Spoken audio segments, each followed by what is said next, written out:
Assalamualaikum warahmatullahi wabarakatuh.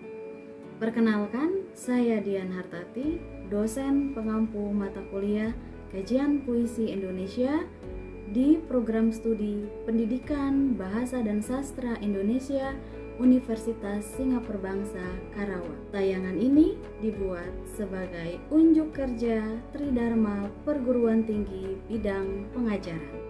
Mata kuliah Kajian Puisi Indonesia adalah mata kuliah yang wajib dikontrak oleh mahasiswa semester 3 yang sebelumnya telah lulus mata kuliah apresiasi puisi. Mata kuliah ini memiliki bobot 2 SKS dan diharapkan kelak setelah mahasiswa mengontrak mata kuliah ini dapat menerapkan teori-teori yang dipelajari dalam kelas sebagai guru bahasa Indonesia jenjang sekolah menengah. Proses pembelajaran mata kuliah Kajian Puisi Indonesia menggunakan metode Outcome Based Education atau OBE. Selanjutnya saya akan menyebutkan metode OBE. Tujuan penggunaan metode OBE agar menghasilkan mahasiswa yang memiliki kompetensi sesuai dengan capaian pembelajaran. Perkuliahan ini akan mengangkat berbagai hal terkait teks puisi dengan materi pokok, definisi puisi, sejarah dan perkembangan puisi Indonesia, jenis-jenis puisi, unsur-unsur pembangun puisi yang terbagi menjadi unsur fisik dan unsur batin, teori semiotika dan teori intertekstual. Dalam proses pembelajaran, mahasiswa diwajibkan memiliki 1 buku puisi karya penyair Indonesia. Mahasiswa dapat memilih buku fisik ataupun buku digital. Kebebasan yang diberikan kepada mahasiswa diharapkan agar terjadi pertukaran informasi di ruang kelas terkait beragam genre puisi, beragam penyair yang muncul di Indonesia. Selain wajib memiliki buku karya penyair Indonesia, mahasiswa wajib membaca buku pengkajian puisi yang ditulis oleh Rahmat Djoko Pradopo. Selain itu, mahasiswa dapat juga membaca teori-teori yang disusun oleh Herman J. Waluyo dalam buku berjudul Teori dan Apresiasi Puisi. Selain 2 buku tersebut, saya membebaskan mahasiswa untuk menggali teori dengan membaca beragam referensi. Saya juga memberikan artikel-artikel jurnal untuk mengetahui perkembangan pengkajian puisi saat ini. Proses pembelajaran berlangsung memanfaatkan aplikasi Google Classroom, Zoom Meeting, dan grup Telegram. Dalam pemanfaatan Zoom Meeting, mahasiswa dapat secara langsung berinteraksi dengan saya saat melakukan analisis puisi. Sementara Google Classroom dimanfaatkan sebagai lemari penyimpanan berupa file-file, buku-buku, simakan-simakan video, dan interaksi lainnya. Grup Telegram dimanfaatkan juga oleh mahasiswa dan saya. Cara kerjanya yaitu mahasiswa dapat mengirimkan pesan suara, kemudian saya akan merespon pesan tersebut. Mahasiswa diberikan kebebasan mengakses Google Classroom dan grup Telegram di luar jam perkuliahan. Karena berbasis Student Learning Center, maka mahasiswa harus aktif dalam menggali teori, aktif berlatih, dan aktif berdiskusi. Ya, setelah mahasiswa melewati perkuliahan sebanyak 7 pertemuan, maka mahasiswa akan mengikuti ujian tengah semester. Berikutnya, ujian akhir semester akan dilakukan setelah pertemuan ke-15. Proses asesmen menjadi penting untuk mengetahui keberhasilan penyerapan materi dan hasil luaran yang dirancang mahasiswa. Setelah mahasiswa mengkaji puisi, mereka diwajibkan membuat produk berupa infografis atau podcast. Dengan kata lain, siniar. Mahasiswa dapat memilih satu dari pilihan produk yang ditawarkan. Pembuatan produk tersebut dikerjakan secara berkelompok. Proses penilaian dibagi menjadi 4 bagian.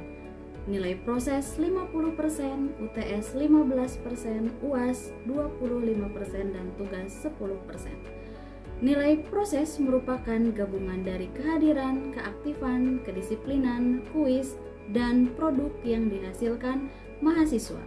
Nilai UTS dan nilai UAS merupakan murni nilai hasil ujian, dan nilai tugas merupakan bagian dari evaluasi penugasan individu dan penugasan kelompok. Persentase nilai tersebut telah diberikan dan telah disepakati sejak awal perkuliahan, yaitu pada pertemuan pertama sebagai bentuk kontrak perkuliahan. Dengan harapan mahasiswa dapat mengukur tingkat kedisiplinan dari pertemuan ke pertemuan berikutnya. Selanjutnya akan ditampilkan proses pembelajaran dalam jaringan. Silahkan, siapa Nea ya? Perkenalkan, nama saya Nea Resta, izin baca puisi. Puisi Sartika Sari berjudul Di Braga. Akhirnya kita titipkan perpisahan pada alun-alun kota dan Braga yang tak punya pilihan selain menghitung hujan. Aku percaya jutaan kenyataan sudah dititipkan Tuhan di dadamu. Mata air yang segar atau padang tandus yang terjal. Segalanya datang dan akan berpulang pada kesunyian. Kita berdiam di penantian. Sudah cukup hari ini. Ratusan malam telah menubing di kedua lensa dan bibirku. Rindu melumuri seluruhnya, sampai aku tak bisa berbuat apa-apa. Mungkin lantaran sudah terlampau dalam, mungkin lantaran kesenduan, mungkin lantaran keresahan, mungkin lantaran engkau yang diam-diam mengoyak keningku mencari letak kerinduan. Terima kasih. Oke, terima kasih Nea. Mendayu-dayu sekali ya. Ini adalah puisi Sartika Sari di Braga. Pertemuan kali ini materinya yaitu tentang struktur fisik dan batin puisi. Jadi teori ini disampaikan oleh I.A. Richard di dalam buku Waluyo yang terbit pada tahun 1987. Bisa teman-teman perhatikan di dalam Salindia PPT ada 6 hal yang perlu diperhatikan kita sebagai calon guru ya. Nanti teman-teman masuk ke ruang kelas kelak ketika menjadi guru, kemudian teman-teman akan memberikan pemahaman, akan memberikan pengetahuan tentang unsur-unsur, struktur-struktur dalam puisi. Nah, yang pertama adalah diksi, kemudian ada imaji, ada kata konkret, ada majas, versifikasi, dan tipografi. Kemudian struktur berikutnya adalah struktur batin. Yang pertama adalah tema, perasaan, nada dan suasana, kemudian yang terakhir amanat. Nah, pada pertemuan kali ini kita akan hanya membahas struktur fisiknya saja. Jadi teman-teman bisa menggali ini ya pada pertemuan kali ini.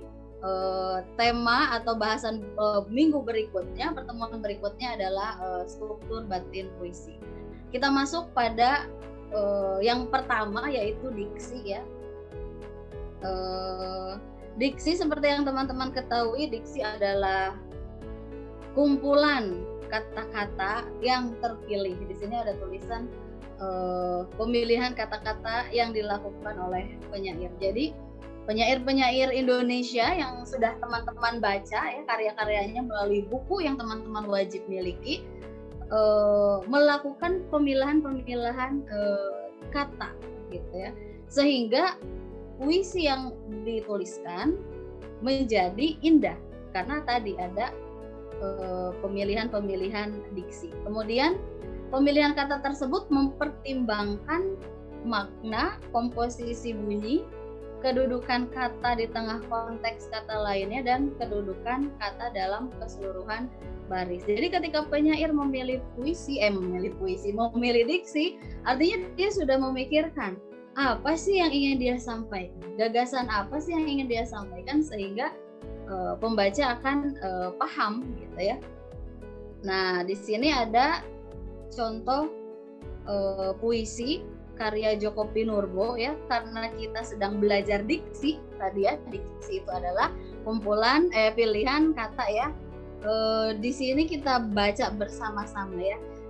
Saya dibesarkan oleh bahasa Indonesia yang pintar dan lucu. Walau kadang rumit dan membingungkan, ia mengajari saya cara mengarang ilmu sehingga saya tahu bahwa sumber segala kisah adalah kasih. Nah, dari sini sudah muncul ya teman-teman, bagaimana permainan diksi yang digunakan oleh Djoko Pinurbo. Bisa baca citraan yang muncul akibat dari susunan kata-kata. Ya, citraan yang muncul akibat dari susunan kata-kata dapat mengungkapkan pengalaman sensoris seperti penglihatan, imaji visual, pendengaran, perasaan. Pendengaran itu kata lainnya adalah imaji auditif, dan perasaan itu adalah imaji taktil. Jadi ketika membaca puisi, apa sih yang muncul dalam bayangan teman-teman? Gitu ya. Ketika teman-teman baca puisi, apa sih yang muncul, citraan apa sih gitu ya. Kita lihat dalam contoh puisinya. Nah, ini adalah contoh puisi yang tadi sudah dibacakan oleh Nea ya, di Braga. Nah, hati-hati, kita sedang membahas tadi yaitu tentang citraan. Imaji apa yang muncul ya? Akhirnya kita titipkan perpisahan pada alun-alun kota. Nah, di sini ada alun-alun kota, muncul imajinasi. Saya yakin di benaknya teman-teman semua ini muncul beragam citraan, beragam imajinasi tentang alun-alun kota. Apa bedanya dengan kata konkret itu ya? Kita baca dulu. Kata yang dapat ditangkap dengan indera yang memungkinkan munculnya imaji. Ya, kita ulangi, kata yang ditangkap oleh indera gitu. Nah, sebelumnya kan citraan tuh. Citraan itu memunculkan indera ya, ada indera tadi penglihatan gitu ya, penciuman, rasa gitu ya. Kata yang dapat ditangkap dengan indera yang memungkinkan munculnya imaji. Berarti ketika nanti teman-teman membaca puisi, teman-teman ini harus mampu menentukan kata-kata ya, pilihan kata, tapi kata-kata itu mampu memunculkan imaji gitu. Nah, misalkan ada diksi mata gitu ya. Kemudian mata itu berarti umumnya orang-orang akan menganggap itu sebagai organ penglihatan gitu ya, mata. Tapi kalau digabungkan nih, mata air gitu. Nah, artinya pemaknaannya sudah berubah gitu ya. Oke, pada pengertian berikutnya, kata-kata berhubungan dengan kiasan atau lambang. Ya, kata-kata berhubungan dengan kiasan atau lambang. Kiasan itu apa gitu ya? Tadi balik lagi ke citraan gitu ya.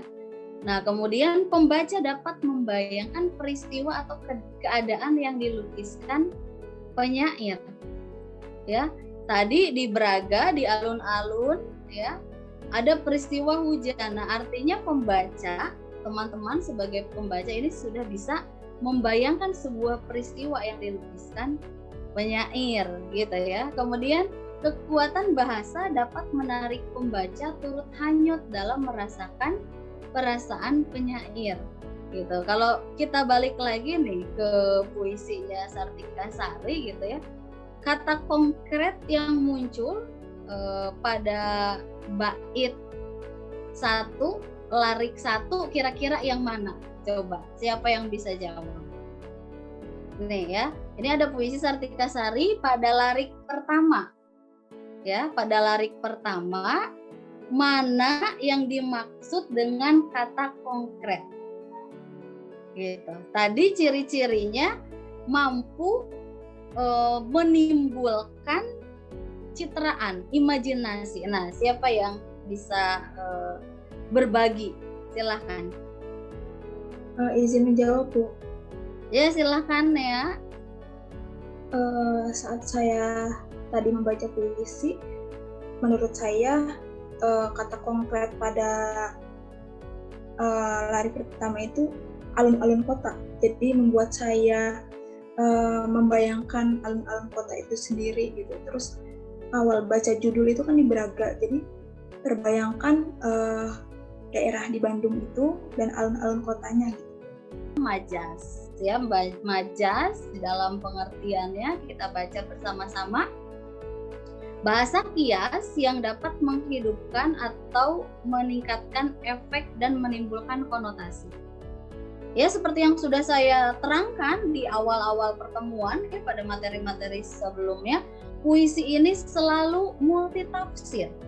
Gitu ya, ketika teman-teman membaca puisi, mungkin tafsiran yang pertama adalah tafsiran yang muncul begitu saja.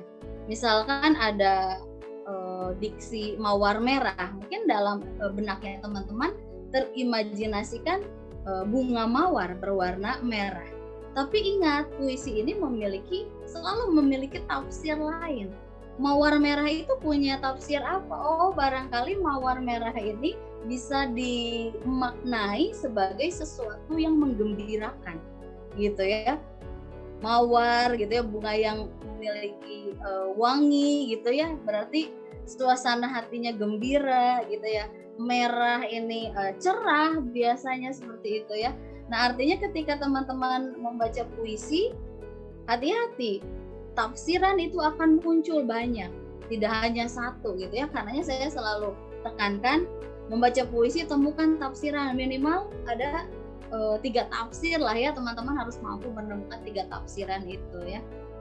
Oke, bahasa kias yang dapat menghidupkan atau meningkatkan efek dan menimbulkan konotasi tadi. Konotasi yaitu makna yang apa, yang seperti apa konotasi itu?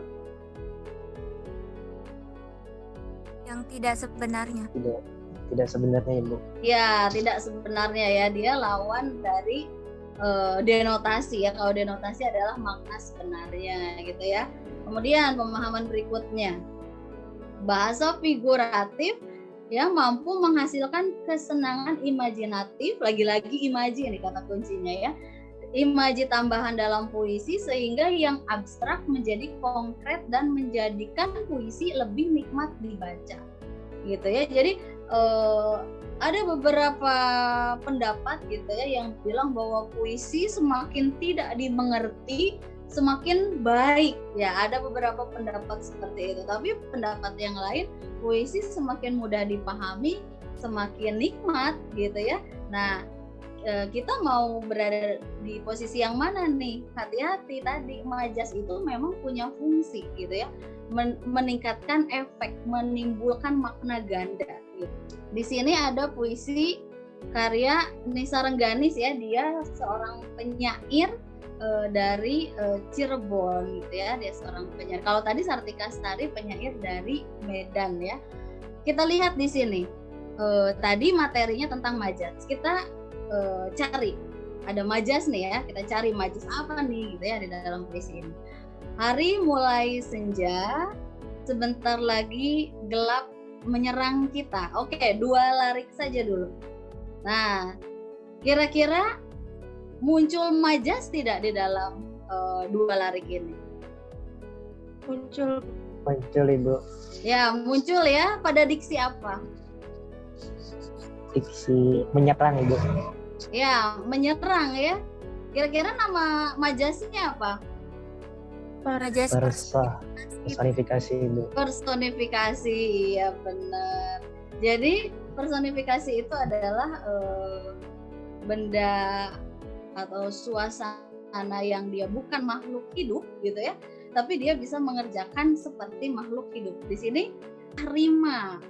Nah, rima ini adalah bunyi akhir ya. Rima adalah persamaan bunyi pada puisi, baik di awal, tengah, dan di akhir puisi gitu. Jadi rima ini bisa muncul posisinya di awal, bisa di tengah atau di akhir. Namun umumnya gitu ya, orang-orang ketika menulis puisi dia hanya memperhatikan bunyi di akhir saja gitu. Padahal rima ini munculnya bisa di awal ataupun bisa di tengah gitu ya.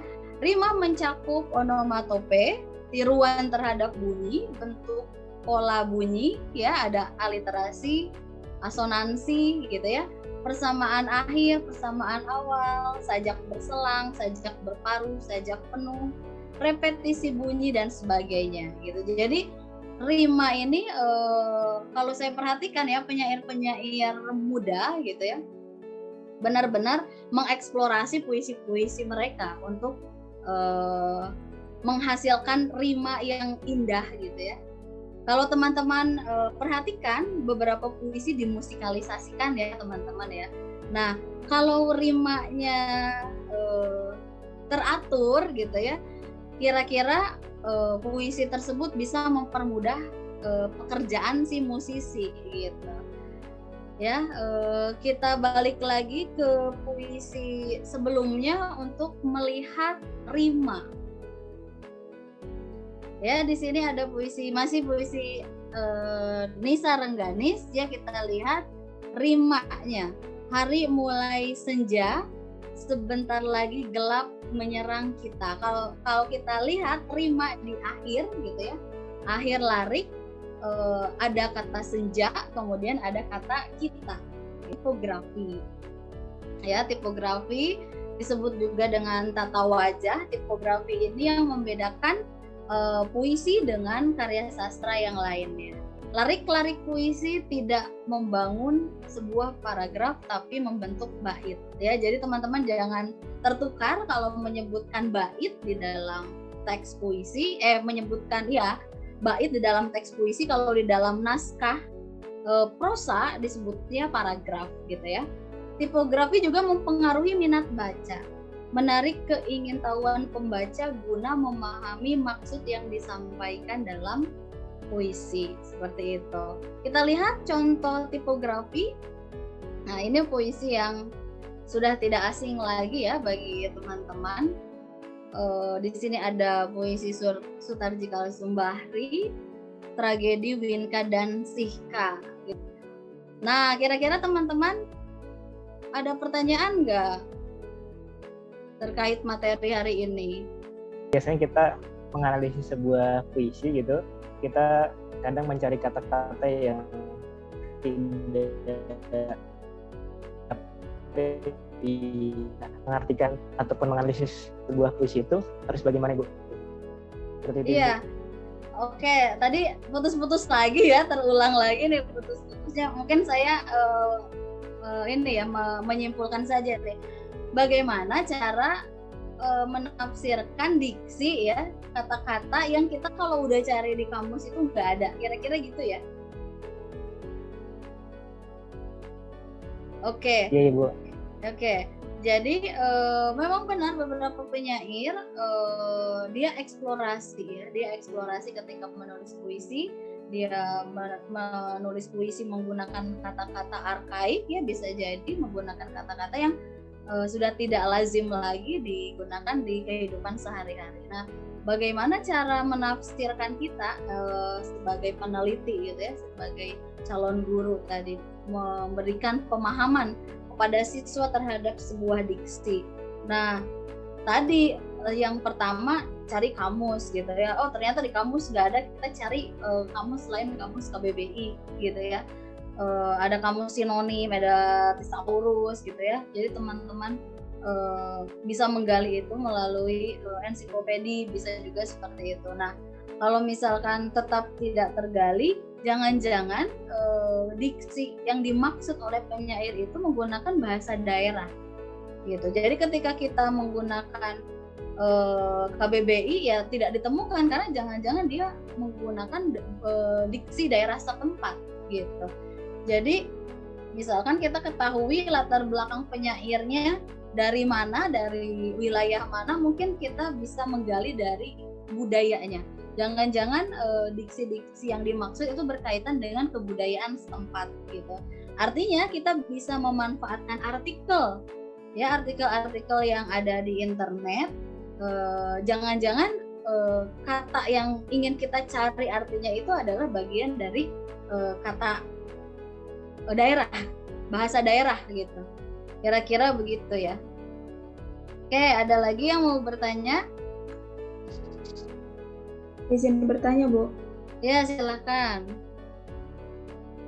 Jika kita sebagai penyair ingin membuat sebuah puisi, lalu kita memilih diksi, imaji gitu, kata konkret yang sesuai dengan apa yang ingin kita sampaikan, apa yang ingin kita tuangkan gitu, Bu. Lalu pembaca lain gitu ya, menafsirkan hal itu dengan tafsiran yang berbeda gitu, Bu. Apakah itu sah-sah saja gitu? Oke, ya. Pertanyaannya bagus ya. Terima kasih Nea ya. Ya, terkadang kita teman-teman sendiri juga kan bisa menuliskan puisi gitu ya. Teman-teman menulis puisi, teman-teman punya gagasan, punya konsep pada puisi yang teman-teman hasilkan gitu. Nah, kemudian ketika didiskusikan puisi tersebut kepada teman gitu ya, kok tafsirannya jadi berubah gitu ya, kok tidak sesuai sih dengan yang saya maksud gitu sebagai seorang penulis gitu ya. Nah, kita sebagai penulis ya menerima itu gitu, karena tadi puisi itu memang punya tafsir yang bermacam-macam gitu, punya tafsiran-tafsiran yang berbeda gitu. Tapi hati-hati ketika kita posisinya sebagai penulis ya, sebagai penulis puisi atau penyair gitu ya, itu menjadi evaluasi buat kita loh. Kenapa kita mau menyampaikan kesedihan misalkan, kok ditanggapinya bukan sebagai hal yang sedih gitu, jangan-jangan jadi hal yang gembira gitu. Nah, di situ kita sebagai kita sebagai penyair ya, bukan sebagai peneliti, sebagai penyair ya, kita lagi-lagi nanti tuh bahasan minggu depan nih terkait dengan unsur batin puisi. Bagaimana sih cara menyampaikan gagasan kita, mau ngomongin sesuatu peristiwa yang sedih kemudian ditangkap juga oleh pembaca sebagai peristiwa yang juga sedih gitu ya. Nah, tapi tadi pertanyaannya, kalau tafsirannya berbeda bagaimana? Ya tidak apa-apa, itu hak pembaca ya. Pembaca dapat mengapresiasi karya seorang penyair menurut tafsirannya sendiri gitu ya. Jadi jangan, kalau teman-teman kan mungkin lagi berlatih menulis puisi ya, sebagian mungkin ya suka menulis puisi ya, sebagai penyair berarti ada evaluasi tadi kalau tidak sampai gitu ya. Tapi kalau misalkan posisi kita sebagai peneliti, ya itu sah-sah saja gitu ya. Si pembaca punya tafsir yang berbeda, ya itu sah-sah saja. Produk kalian udah sampai mana nih? Kan ditawarkan ya bahwa setelah selesai mengkaji puisi, teman-teman harus bisa mengaplikatifkan hasil kajian itu, diterapkan gitu ya, agar halayak ramai atau pembaca pada umumnya tahu nih, puisi itu nggak hanya bacaan anak kuliahan aja gitu loh ya, tapi puisi ini bagian dari teks bersama gitu ya. Karenanya hasil akhir mata kuliah ini adalah produk seperti yang sudah saya ungkapkan. Produknya teman-teman bisa memilih mau membuat tayangan YouTube, mau membuat podcast atau siniar, dan atau mau membuat infografik. Setelah menyimak proses di ruang kelas daring, mudah-mudahan didapatkan gambaran cara penyampaian materi pada mata kuliah kajian puisi Indonesia yang saya ampuh. Terima kasih, semoga mencerahkan. Wassalamualaikum warahmatullahi wabarakatuh.